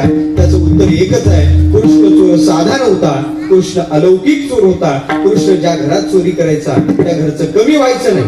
उलट देवाचा हात ज्या मंथनीला लागायचा त्यातलं नवनीत वाढायचं. दुने झाले त्याचा मानिकी सप्तश किंवा हात लागे तेथ वाढते नवनीत. देवाचा हात लागला का नवनीत वाढायचं. हे देवाचं चरित्र, कृष्णाचं चरित्र आहे. आपला विषय चालला देव आणि चला आमच्या तुकोबाराच्या जीवनात. परोपकारी जीवन. चाकणच्या बाजाराला तुकोबारा चालले. एक म्हातारी आली, म्हणे तुकाराम बुवा, तुम्ही बाजारात चालले तर आमचं तेवढं तेल आणता का हो? तेलाचं भांड तुकोबाराच्या हातावर टेकवलं. 4 होन दिले तुकोबाराकडं. तुकोबारा चाकणला गेले, आपला बाजार घेतला, म्हातारीचं तेल घेतलं, घरी आले, म्हातारीचं तेल दिलं. तिचं नियोजन होतं 4 होनाचं तेल 8 दिवस म्हणजे पुढच्या बाजारापर्यंत पुरते. 8 दिवस झाले पण म्हातारीचं तेल संपलं. 15 दिवस झाले, तेलाची शीग खाली आली. महिना झाला तरी तेल संपायचं नाव घेत. तुम्ही म्हणाल बुवा म्हातारीनं तेल खाल्लं नसेल. म्हातारीच्या लक्षात आलं तेल संपत नाही. तिने जे तळणाचा सपाटा लावला का नाही म्हणता, तुम्हाला सांगितलं असं पण घड्या समोर जात आहे. रिकाम तुमच्या तोंडाला पाणी, माझ्या तोंडाला पाणी, मला बरं वाटत नाही सोडणं. म्हणून एक सांगतो, म्हातारी 50 किलोची होती महाराज, 8 दिवसात क्विंटलची झाली ते महिन्यात. ऐका, देवाचा हात लागला तर नवनीत दुनावते आणि तुकोबाराचा हात लागला तर तेल दुनावते. स्निग्धता धर्म दोन्ही ठिकाणी सारखा आहे. सांगायला वेगळीकता कुठे आहे? म्हणून देव आणि संत सारखे. एक शेवटचा दृष्टांत देतो, पुढे चालतो. राम अवतार, पंचवटी, प्रतिकूल स्थिती. रावणाने स्वारी केली, सीतेला घेऊन गेला, अशोक वाटिकेत सीतेला ठेवलं. सीतेला वश करण्याचे राहीचे प्रयत्न रावण करतो पण सीता वश होत नाही. खिन्न मुद्रेत रावण बसला. मंदोदरीने विचारलं, स्वामी तुम्ही खिन्न का? आणि काय करू मंदोदरी? अगं पहिल्यांदा सीतेला मिळवायला गेलो, धनुष्य उरावर पडला, अपमानित होऊन आलो. सीता आता माझ्या ताब्यात आहे, उपयोग काय? म्हणे झालं काय? सीता मला वश होत नाही. मंदोदरीने सांगलं, नाराज होऊ नका, तुमच्याकडे एक युक्ती आहे, तुमच्याकडे एक विद्या आहे, तिला मायावी विद्या म्हणतात. त्या विद्येनं तुम्हाला कोणाचंही रूप घ्यायला जमते. तुम्ही एक करा, रामाचं मायावी रूप घ्या. तुम्ही जर रामाचं मायावी रूप घेतलं तर तुम्हाला कदाचित सीता वश होईल. ते मंदोदरीने उपाय सुचवला. रावण म्हणू लागला, अगं मंदोदरी, मी तो उपाय करून पाहिला, मी रामाचं सोंग घेऊन पाहिलं. मग अरे रामाचं सोंग घेतलं रे घेतलं का अंतःकरणात सीतेची इच्छाच राहत नाही. ऐकत आहे ना? काय आदर्शता आहे देवा. रामाचं सोंग घेतलं तरी अंतःकरणात सीतेची इच्छा नाही. काय आदर्शता आहे जीवनात. ज्याच्या सोंगात विकार नाही, जीवनात लांब राहिला. राम वहा काम नाही. रामाचं सोंग घेतलं का सीतेची इच्छा नाही. हे रामाचं म्हणजे देवाचं चरित्र आहे. विषय चालला देव आणि संत. चला आमच्या तुकोबाराच्या जीवनावर 1936 ते 40च्या दरम्यान एक पिक्चर रिलीज झाला. त्या पिक्चरचं नाव आहे संत तुकाराम. त्या संत तुकाराम पिक्चर मध्ये तुकोबाराची भूमिका स्वीकारणारे सद्ग्रस्त आहेत कल्याणचे विष्णुपंत पागनीस. त्या विष्णुपंत पागनीसाने त्या पिक्चर मध्ये तुकोबाराची भूमिका स्वीकारण्यासाठी डायरेक्टरशी काही पैशाचं बोलणं केलं. एवढी रक्कम मला लागेल तेव्हा हे मुख्य पात्र मी स्वीकारायला तयार आहे. डायरेक्टर कबूल झाला. विष्णुपंतांनी ती भूमिका वटवण्यासाठी तुकोबाराच्या समग्र गाथ्याचा अभ्यास केला. चरित्राचा धांडोळा घेतला. समरस्येतून घडलेला अभ्यास, त्यातून तो पिक्चर रिलीज झाला. तो इतका गाजला, इतका गाजला. अलीकडे एक पिक्चर गाजला, त्याच्याही पेक्षा तो गाजला. अलीकडे गाजलेला पिक्चर विकाराने युक्त आहे आणि तो विचाराने युक्त आहे. ऐका, विकाराचा पगडा दीर्घकाळ राहत नाही, पण विचाराचा बसलेला एकदाचा पगडा पुन्हा निघत नाही. इतका गाजला, डायरेक्टरला 4पट 5पट नफा भेटला. भरपूर त्या कंपनीची कीर्ती वाढली. आश्चर्य असं सांगेल विष्णुपंत पागनीसाने एकदा अंगावर तुकोबाराचा गणवेश परिधान केला. या नटाने उभ्या आयुष्यात दुसरा गणवेश परिधान केला नाही. काय आदर्शता आहे. नाही दुसरे कपडे घातले नाही, फक्त वाटेनं चालले ना. लोक म्हणायचे तुकाराम महाराज आले, तुकाराम महाराज आले, तुकाराम महाराज आले. परिणाम असा झाला, एक नट खरी कधी तुकाराम महाराज झाला हे कळलंच नाही. तेव्हा तुमच्या आमच्या समोर तुकोबाराचा फोटो आहे, तो तुकोबाराचा नाही, तो विष्णुपंत पागनीसांचा आहे. एका नटाची भूमिका काय तुम्हाला हे सांगायचं आहे. डायरेक्टर राहिलेली रक्कम घेऊन पंतांकडे आलेत. पंत, ते तुमचे राहिलेले पैसे मी आणले, ते पैसे स्वीकारा. पंत, तुमच्यामुळे माझी भरपूर कीर्ती झाली, माझ्या कंपनीची कीर्ती झाली. हे मी तुम्हाला बक्षीस आणलं, हे पैसे तुम्हाला मी देण्यासाठी आणले, हे पैसे तुम्ही स्वीकारा. विष्णुपंतांनी हात जोडून सांगितलं मला पैसे नको. एक काळ ज्या नटाने पैसे ठरवले, तो नट म्हणतो मला पैसे नको. डायरेक्टरला वाटलं पंतांना अधिक रक्कम पाहिजे का काय, लोक सुटला का काय. पंत किती अधिकचे पाहिजे तेवढे मागा, पण नाराज होऊ नका. पंतांनी सांगितलं मला पैसे नकोच, मला पैसे पाहिजेच नाही. पैसे घेतले नाही हा माझा मुद्दा नाही. मला त्याच्या पुढे सांगायचं, विष्णुपंत पागनीस एवढे विरक्त झाले देवा, त्याच्यानंतर भावी जीवनात ते प्रपंचात पडलेच नाही.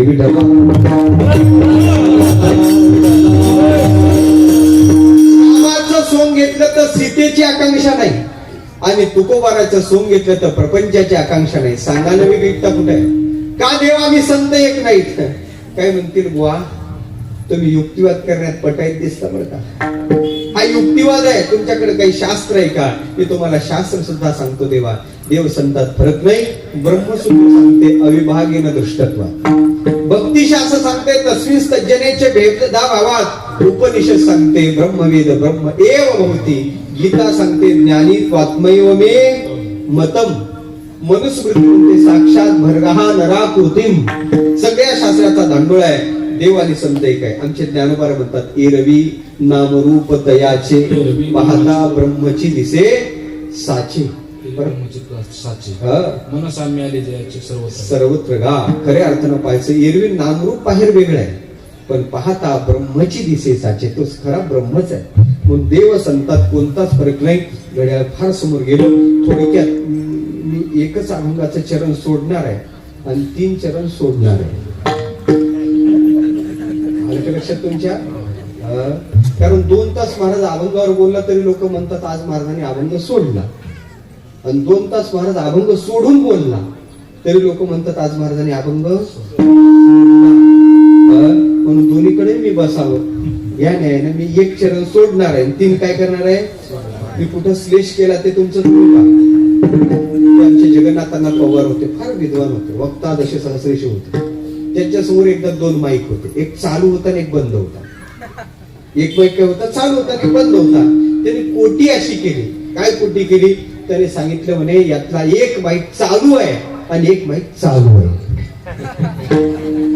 आलं लक्षात तुमच्या.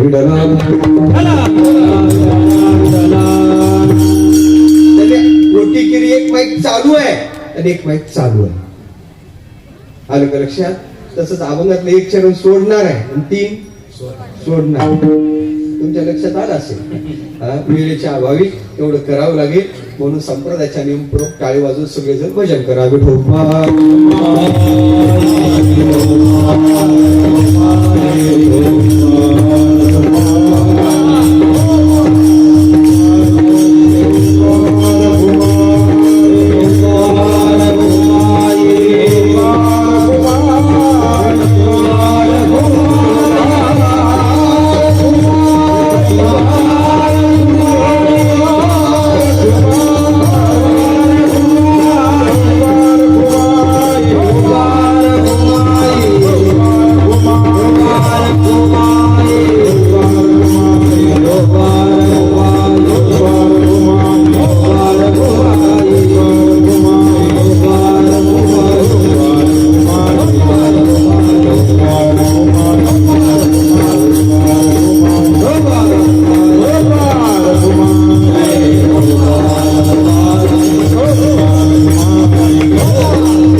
देवसंताच्या ठिकाणी अभेद आहे.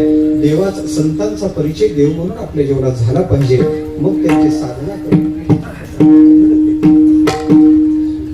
देवसंत दोन्ही एक आहेत. कशा म्हणता तुम्ही?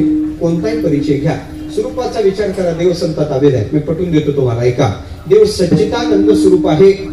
संत हे सच्चिदानंद स्वरूप आहे. सदेह सच्चिदानंद का नव्हती, ते दोघे सच्चिदानंद स्वरूप आहे. मग म्हणे सर्वत्र सच्चिदानंद मीची एक स्वतः सिद्धू, जे अपने नशी भेदून झाले सच्चिदानंद रूपता आहे.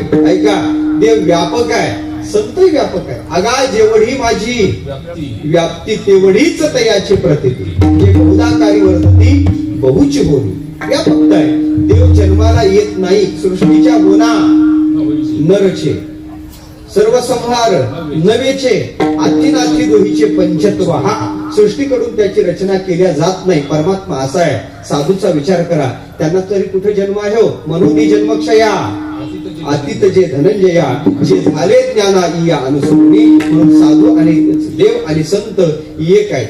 आता मी तुम्हाला आणखीन एक सिद्धांत सांगतो, थांबतो. देव म्हणतो का मी संत आहे, आणि संत म्हणतात का मी देव आहे, एवढाच विचार मांडायचा आहे. देव आपला परिचय संत म्हणून देतो का? हो, देतो. ते एकच प्रमाण सांगेल. नामदेव महाराजाला देव म्हणतो, देव म्हणे नाम्या पाहे ज्ञानदेव मीच आहे, तो आणि मी नाही तुझा. ज्ञानदेव आत्मा माझा. देव म्हणतो मी संत आहे. संत म्हणतात का मी देव आहे? तुकोबाराला विचारलं, तुकोबारा तुम्ही कोण आहे? सांगावं मला. सांगा बरं तुम्ही कोण आहे? तुकोबाराने सांगितलं, काय सांगू? मी वासुदेव. तत्वता मी वासुदेव आहे. म्हणजे वासनात वासुदेव असते वासितम गुणत्रयम सर्वभूत निवासोस्ति वासुदेव नमस्तुते. मी परमात्माच आहे. आलं का लक्षात? असा परिचय दिलेला. म्हणजे देव म्हणतात मी संत. काय झालं? हनुमंतराला रामानं विचारलं, रामप्रभूने विचारलं, हनुमंत तू कोण आहे रे बाबा? त्याने, अरे एवढे काम केले, तुझ्या बायकोचा शोध लावून दिला, आता विचारतो तू कोण आहे? जरा निवडणुकीच्या आधी विचारायला पाहिजे होतं. पेट्या रात्रीच्या रात्री पोहोचवले इकडल्या तिकडं. आता विचारतो सच्च्या कार्यकर्त्याला तू कोण आहे? नाही, हनुमंतराय बोलायला खमंग होते. ते म्हणे, देवा माझा परिचय आता विचारतो, तुम्हाला ओळखलं नाही इतके दिवस तुझे काम केले की रे? कोण आहे? माझा परिचय पाहिजे तुला. तुला देहदृष्टीनं परिचय देऊ का जीवदृष्टीने देऊ का आत्मदृष्टीने देऊ? देहदृष्टीने विचारत असेल तर देहदृष्ट्या तू दासोह, मी तुझा दास आहे. जीवदृष्टीने विचारत असेल तर मी तुझा अंश आहे. जीवदृष्ट्या त्वदंशकः. आणि आत्मदृष्टीने विचारत असशील ना देवा, तर आत्मदृष्ट्या त्वमेवाहम इति मे निश्चलामती. तुझ्यात माझ्यात फरकच नाही, तुझं माझं नाही भेद केला सहज विनोद. याचा अर्थ देव आणि संत दोघे म्हणतात मी देव आहे आणि संत आहे. एक प्रसंग सांगेन. काय झालं? त्या सुभद्रेचं लग्न बलराम दादांनी ठरवलं, पण सुभद्रेवर प्रेम होतो कोणाचं? अर्जुनाचं. अर्जुनाच्या कानावर बातमी लागली, अर्जुन कृष्णाकडे आला. म्हणजे कृष्णा तुझ्या कानावर काही पडलं का? म्हणे पडलं ना, भरपूर पडलं. काय काय पडलं? अरे म्हणे भरपूर बातम्या, मी सगळ्या बातम्या ऐकल्या ना, दररोज बातम्या ऐकतो. सगळ्या बातम्या इकडल्या तिकडल्या पाहिल्या ना बातम्या तुम्ही? सगळ्या बातम्या मी पाहतो बाबा. म्हणे मग ते अरे बाहेरचं नाही तुझ्या घरातलं. हो म्हणे आमच्या बहिणीचं लग्न ठरलं, सुभद्रेचं लग्न ठरलं. तू मोकळ सांगत आहे, तुला माहित नाही माझं सुभद्रेवर प्रेम आहे, सुभद्रेचं माझ्यावर प्रेम आहे. म्हणजे सगळं मला माहित आहे, पण आमच्या घरात दादाच्या पुढे जाण्याची पद्धत. मग माझं काय? काही नाही, तुझी व्यवस्था केली. काय व्यवस्था केली? कृष्णाने कपडे काढले, भगवे कपडे. अर्जुनाला म्हणे सप्रेम भेट तुम्हाला. आणि कृष्णा काय चेष्टा लावली? काय चेष्टा लावली? अरे बाबा दादाच्या समोर आमचं काही चालत नाही, हे घालायचं. आता तू का तुझं प्रेम सुभद्रेवर होतं. सुभद्रा खऱ्या अर्थानं पाहिजे झालं तर आता सुभद्रेचं लग्न झाल्यावर तू आता काही लग्न करणार? म्हणजे तुला गाठलं काय पाहिजे? हिमालय. आणि त्याच्यासाठी कपडे कोणते पाहिजे? हे बघले. बक्षीस तुला देतो, हे घालायचं, हिमालय गाठायचा. राग आला किसना पाय बरं. कपडे एकदा घाले ना पुन्हा येणार नाही, बरं कोण दाखवणार नाही. तो रागावलेला पाहिल्यावर कृष्ण म्हणे अरे मला तुला तसं म्हणायचं नाही, तुला सुभद्रा पाहिजे ना, मग मी सांगतो तसं कर. तू कपडे बघले पण सुभद्रा पाहिजे का असं विचारतो काय? तुला चालणार आहे का तुझ्या जिभेला? अरे म्हणे तू माझा ऐक ना, मी तुझा मित्र आहे ना. म्हणजे काय? अरे तुला मी ओरिजिनल संन्याशी व्हायला सांगतच नाही, मग फक्त डुप्लिकेट कपडे ते घालायचे. मग आणखीन काय? काय नाही म्हणे मार्केटमध्ये दाढी भेटते, जटा भेटतात, मिशा भेटतात, मेकअप बॉक्स भेटतो तो सगळा.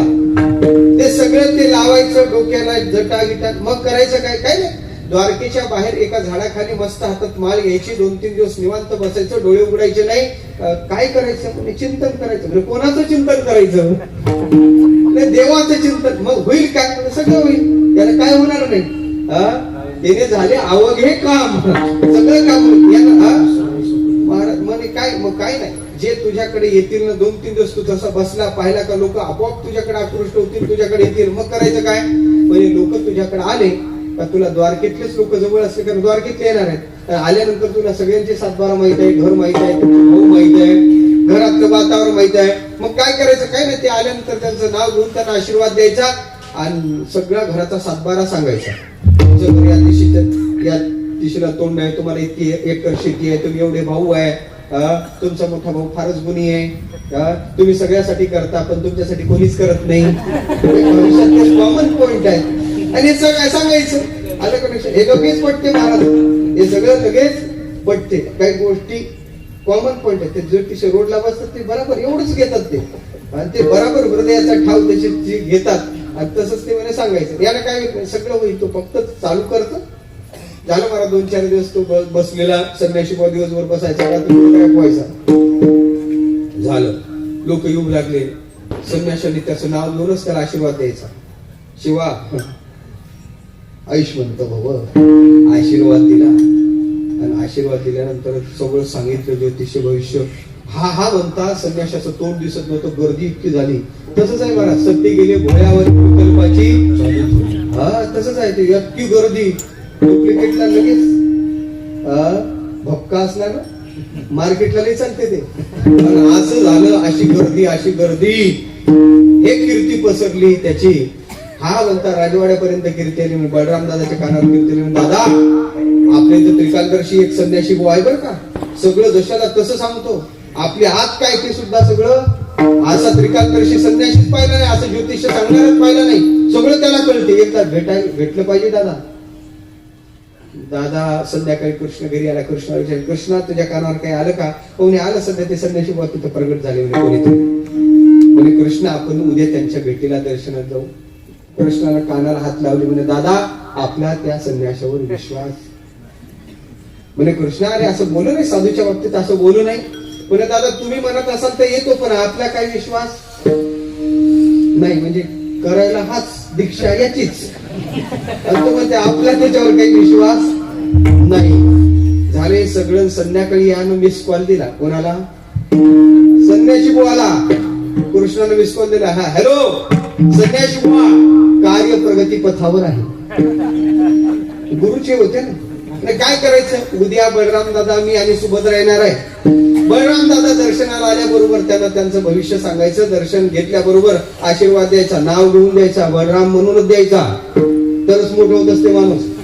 आशीर्वाद नाव घेतो. मग दुसरं काय नाही. सध्या त्यांच्या चित्तात बहिणीच्याच लग्नाची तळमळ आहे ते सुद्धा सांगायचं. आणि सुभद्राही दर्शनाला येणार आहे, सुभद्रेकडे पाहायचं. पण देवा तिच्यासाठी तेवढं चाललं, तू म्हणतो तिच्याकडे आता पाहिलं तर सुभद्रा तुला भेटणार.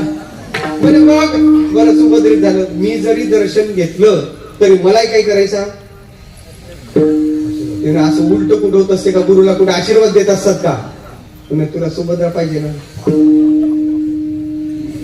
नाविता होता महाराज दुसरा दिवस उजाडला, नव्या जमिनीशी सगळे आल्याबरोबर बलराम दादांनी दर्शन घेतले का, आशीर्वाद दिला. ऐशवंत बलरामा, ऐशवंत आशीर्वाद दिला. उठ बाळा बलरामा.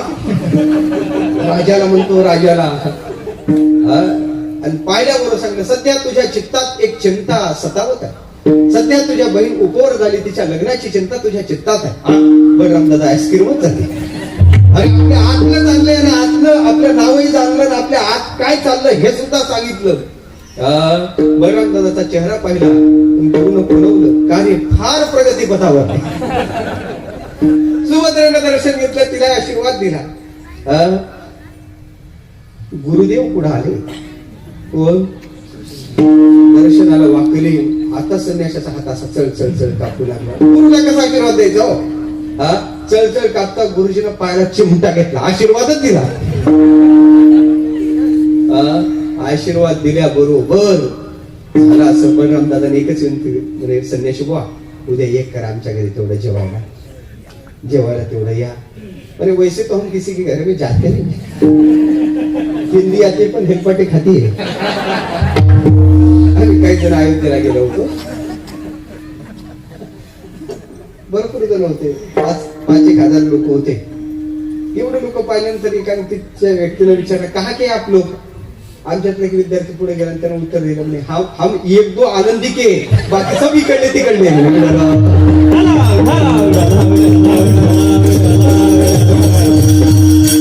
काय उत्तर दिलं, हम एक दो आनंदी के, बाकी सब इकडले तिकडले. हिंदी आपले. मला सांगायचं काय, विनोद सोडून द्या त्या संदर्भाने, पण एवढाच आग्रह आहे का मी तुमच्याकडे यायला काही हरकत नाही.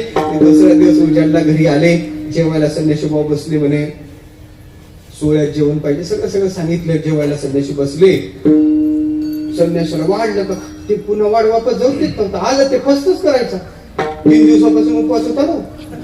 मला असं खाल्लं. वाढता सुभद्रा विचारात पडली, काय हे महिन्याचा उपास आहे काय. सुभद्राने कडी वाढली, संन्याशाने कडी अशी घेतली. तेवढं सुभद्रेचं लक्ष त्याच्या चेहऱ्याकडे गेलं. कोणाच्या? संन्याशाच्या. फेस रिडिंग घेतलं त्याने, फेस रिडिंग. त्याने चेहरा तर पाहिल्यासारखा वाटतो. तिला पाहिलं, हे म्हणे अर्जुनासारखा चेहरा दिसतो ना. अर्जुन 8 दिवसापासून दृष्टीला पडला नाही आणि त्याचा मुंबई नाही लागत नाही. आउट ऑफ रेंज सांगतो, आउट ऑफ रेंज. विचारात पडला. सुभद्रा त्याच्याकडे पाहू लागली. तेवढ्या संन्याशाने कडीची वाटी इतकी घेतली. अर्जुन तर नाही ना. अर्जुन कधीच खाली पडली. पडलं. संन्याशी दुसरा तिसरा कोणीच नाही, अर्जुन आहे. पुढे आले, हे काय. अगं म्हणे तुझं लग्न ठरलं, आता मला हेच व्हावं लागत होतं.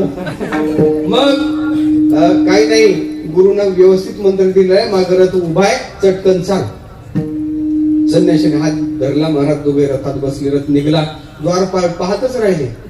धावत आले, दादा घात झाला. संन्याशाने सुभद्रेला घेऊन पळाला. धावत आले. तेवढ्यात कृष्ण फिरत होतो. कृष्ण तुझ्या काही कानावर पडलं का. मग तुम्हाला आधीच सांगत होतो, कारण त्याला रथ पुढे जाऊ द्यायचा होता ना. बोलण्यात गुंगवलं दादाला 15 मिनिटं. अरे म्हणे पण आपल्याला आणलं पाहिजे, गेलं पाहिजे ना. आता तुम्हाला आधी सांगत होतो, सांगू नका, पण तुम्ही सांगितलं, ऐकलं नाही. आपलं मंत्र याचाच, अनुग्रह याचाच. करता देवत गेला महाराज. तेवढ्यात म्हणे तुला यायचं का नाही. बलराम दादाने सैन्य सज्ज केली. निघले महाराज रथ घेऊन पुढे गेल्याबरोबर काही अंतर चालू गेलं. पाठीमागून रथ दिसत होता. तेवढ्यात गुरुनं मिस कॉल पुन्हा त्यांना दिला. मेसेज पाठवला. मेसेज काय पाठवला. संन्याशी आम्ही पाठीमागून येत आहे, जरा सज्ज व्हा. आणि तेवढ्यात पण संन्याशी बुवानं घोड्याचे जे दोर आहेत ना ते सुभद्रेच्या हातात दिले. सुभद्रेला सांगितलं घोड्याचं संचलन तू कर आणि मी आता ही येतात तुझ्या भावाचं स्वागत करतो. हातात धनुष्य घेतलं आणि संन्याशी मागं उभा. जवळ जवळ आले आणि कृष्णानं पुढं पाहिलं आणि कृष्णानं सांगितलं दादा पुढं पा म्हणे काय पाहायचं. संन्याशी सुभद्रेला नेता काय पाहायचं. अगं जरा दादा फिरून पा. दादाचा चष्मा दादाने काढला लावला आणि दादा पाहू लागले अरे हे तर दृश्य वेगळंच आहे. संन्याशी सुभद्रेला नेत नाही, सुभद्रा संन्याशाला नेत नाही. पण घोडे कोण हाकत आहे. सुभद्रा घोडे हाकत आहे. पाहिल्याबरोबर या सुभद्रेला झालं काय. ती सुभद्रा घोडे कसं काय हाकत आहे. कृष्ण म्हणे मला थोडं थोडं लक्षात येत आहे. थोडं मंत्रच याचा होता ना. थोडं थोडं नाही दादा म्हणे मला सगळंच लक्षात आलेलं आहे. म्हणजे कोण असलं पाहिजे म्हणजे संन्यासी दुसरं तिसरं नसलं पाहिजे. ज्या अर्थी सुभद्रा घोडे हाकते त्या अर्थी तो अर्जुन. दादानी किती दिवसापासून तो हे चालू केलं. सरळ सरळ काय सांगितलं नाही. बोलाव त्यांना देऊ लग्न लावून. आणि महाराज बोलावलं लग्न झालं. हा प्रसंग युद्धभूमीत काढला कोण देवाने. देव म्हणे अर्जुना माझी बहीण संन्याशी होऊन तू चोरून नेली. माझ्या चित्तात विकल्प यायला पाहिजे होता का नाही. यायला पाहिजे होता पण माझ्या चित्तात विकल्प आला नाही. का नाही ते मला अभंगाला महत्वाचं आहे. संन्याशी होनी तुवा जनी चोरून नेली माझी भगिनी विकल्प नुपजे म्हणे का मी तू दोन्ही स्वरूप एक माझं तुझं स्वरूप एक आहे. मला हेच सांगायचं आहे. देवते संत निमित्त त्या प्रतिमा. म्हणून बाबा देव संतात फरक नाही. देवही म्हणतो मी संत आहे आणि संतही म्हणतात मी देव आहे. दोघात अभेद आहे. म्हणून संतांची सेवा देव म्हणून करा. पदरात पडल्याशिवाय राहणार नाही. मी हे तुम्हाला भावनेनं सांगतो. मी तो सांगत असे भावे असो भावे सकळा. काही वेळा बुद्धीनं सांगावं लागते, काही वेळा तर्कानं सांगावं लागते, काही वेळा अनुमानानं म्हणजे तर्काचा आश्रय घेऊन सांगावं लागते, भावनेनं सांगावं लागते. वर्ण विषयाच्या विषयी प्रेम आणि तुमच्या आमच्या हिताची तळमळ त्यांच्या चित्तात असल्यामुळं भावनेनं तुकोबारा सांगतात. मी तो सांगत असे भावे असो ठावे सकळा. तुम्हा मला संत कळावे, तुम्हा मला देव कळावा हे तुकोबाराला वाटते. काही गोष्टी सगळ्याला कळाव्या आणि काही गोष्टी काहीला कळाव्या. ऐका आपल्या घरी तिजोरीत 10 लाख रुपये साठवलेले आहेत. किती आहेत 10 लाख रुपये. इथाला माईकवर ऐका आमच्या घरी तिजोरीत 10 लाख रुपये आहेत असो ठावे सकळा. जमल का हे सगळ्याला समजून जमत नाही. काही गोष्टी सगळ्याला करून जमत नाही. एखादा चांगला ऐकणारा भेटला तर रात्रीतून सगळ्याला ठाव करून देईल. आलं का लक्षात. असो ठावे जमत नाही. घरातले धन नाही जमत. वर्म सगळ्याला न सांगावे. वर्म जगी असू द्यावा. वर्म सगळ्याला सांगून जमत नाही. देव वर्म सगळ्याला दाखवत नाही. वर्म दावी सोपे भाविका गोपाळा वाहे त्याचे गळा वाले बाळा. देव वर्म सगळ्याला सांगत नाही. वर्म सगळ्याला जमत नाही. संकेताचं जे घरात आहे शल्य घरातलं सगळ्याला जमत सांगणं शक्य सांगू नाही. मग काय गोष्टी 9 गोष्टी रामायण सांगते सांगू नाही. आता घड्याळ समोर गेलं त्याला प्रत्येकाला कथा आहे. एवढं सांगतो असो ठावे सकळा. तुम्हाला संत सगळ्यांना कळावे, संत देव म्हणून कळावे आणि कळल्यानंतर विशेषतः काय म्हणजे देवापेक्षा साधू श्रेष्ठ आहे. देव निर्गुण निराकार आहे. त्याच्याकडे सेवेची ज्ञानाची इच्छा काय पूर्ण होणार. निराकारी ओस दिशा. पण साधूकडे या सगळ्या इच्छा पूर्ण होतात. येथे इच्छा पुरत असेल. शेवटी तुकोबारा सांगतात देव म्हणजे उधार माल आहे आणि साधू म्हणजे रोकड माल आहे. अभंगाचं शेवटचं चरण. तुका म्हणे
सेवा करा, तुम्हाला तृप्ती भेटेल. कोणती? निरंकुश तृप्ती भेटेल. संतांच्या सेवेनं तृप्तीचा ढेकर आपल्याला प्राप्त होईल. विषयाला प्राप्त होणारी तृप्ती तात्पुरती आहे. सांकुशा विषय तृप्ती, रियम तृप्ती निरंकुशा, कृतम कृत्यम प्रापणीयम प्राप्त नित्येव तृप्ती. या अवस्थेवर आपण जाऊ. कधी? संतांची सेवा घडल्यानंतर. संतांची सेवा प्रभावी आहे, संतांची साधना प्रभावी आहे, संतांकडे ज्ञानही विशेष, सगळ्या दृष्टीने विशेष आहे. त्यांच्या सेवेनं त्यांचा परिचय असा झाला आणि त्यांची आमच्याकडे साधना घडली, तर ही फल प्राप्त होतात. असा आशय प्रगट करणारा 4 चरणाचा अभंग यथामती यथा अवकाश सोडून ठेवला. घड्याळ आपलं संपलेलं आहे, पुढे जात आहे. आयोजन आहे आमच्या निवृत्ती परायण महावीर महाराजांनी मला सांगितलं आणि माझं येणं झालं. पाचव्यात पाहायचं झालं तर महाराजची गेले, थोडं खंत चित्तात आहे. काय महाराज, येणारे भरपूर आहेत, जाणारे कितीतरी देव जीव जन्माला येतात, कितीतरी जातात, पण कार्य करणारे फार कमी असतात. म्हणून अशी पाखरी ती स्मृती ठेवणी, ती स्मृती तनू, कीर्ती तनू या महापुरुषांची राहत असते. आपण कार्यरूपानं आपल्या धवल कीर्तन, मी नेहमी सांगत असतो, साधूच्या 3 गोष्टी राहतात. साधूचं ज्ञान शिल्लक राहते, साधूची समाधी शिल्लक राहते आणि साधूची कीर्ती शिल्लक राहते. मला वाटते आमच्या सुभाष महाराजांचे ज्ञान शिल्लक आहे, कीर्ती शिल्लक आहे आणि समाधी शिल्लक आहे. अशा महापुरुषाच्या ठिकाणी ही सेवा समर्पण करतो, पूर्ण श्रद्धांजली समर्पण करतो. वाणीला विराम देतो. मोठ्या टाळी वाजून सगळेजण संतांचं भजन करू.